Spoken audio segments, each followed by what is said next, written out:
711 ईस्वी। शुमाली अफ्रीका के साहिल पर एक फौज खड़ी है। सामने समंदर है, पीछे जलते हुए जहाज और दरमियान में एक शख्स जिसका नाम तारीख कभी नहीं भूलेगी, Tariq bin Ziyad. Tariq bin Ziyad का ताल्लुक बर्बर कबीले से था। शुमाली अफ्रीका के वो लोग जो सदियों से अपनी ज़मीन के मुहाफिज थे। इस्लाम कबूल करने के बाद वो मूसा बिन नसीर के मातहत आए, जो उस वक्त के उमवी गवर्नर थे।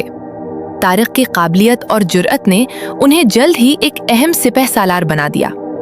उस वक्त स्पेन, जिसे अरब ओंदुलस कहते थे, वहाँ बादशाह रूद्रिक की हुकूमत थी। वहाँ के लोग जुल्म और सितम से तंग थे।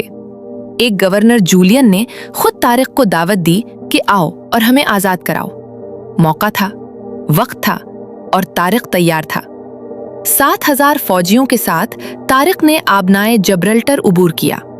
यही वो पहाड़ है जिसे आज भी जबल तारिक कहते हैं, यानी तारिक का पहाड़। इसका नाम आज भी नक्शे पर जिंदा है।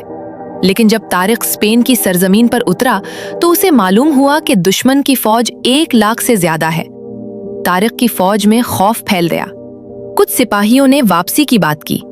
उस वक्त तारिक ने वो काम किया जो तारीख का सबसे जुर्अतमंदाना फैसला बना। उसने अपने तमाम जहाज जला दिए।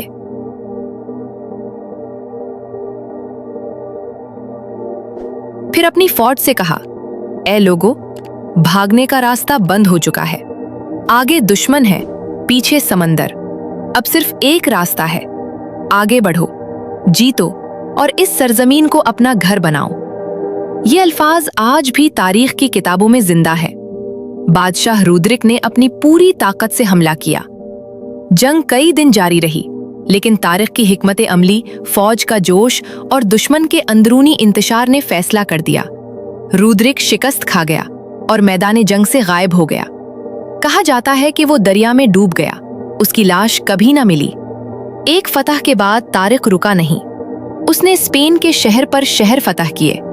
कुर्तबा, तलीतला, गिरनाता, हर जगह उसने जुल्म के बजाय इंसाफ दिया। अवाम ने उसे फातिह नहीं, नजात दहिंदा समझा।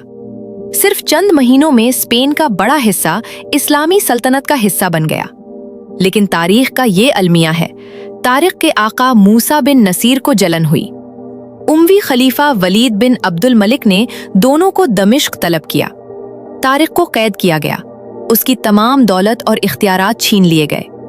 वो शख्स जिसने एक बरे-आज़म फतह किया, अपनी जिंदगी के आखिरी साल गुमनामी और बेबसी में गुजारे। स्पेन में इस्लामी तहजीब 800 साल तक कायम रही। इल्म, फलसफा, तिब, फन्ने तामीर, सब कुछ वहां फला फूला। और आज भी जब कोई जबरल्टर का नक्शा देखता है तो उस छोटी सी चट्टान पर लिखा मिलता है जबलुत तारिक, तारिक का पहाड़। एक नाम जो समंदर, पत्थर और वक्त सब में महफूज है।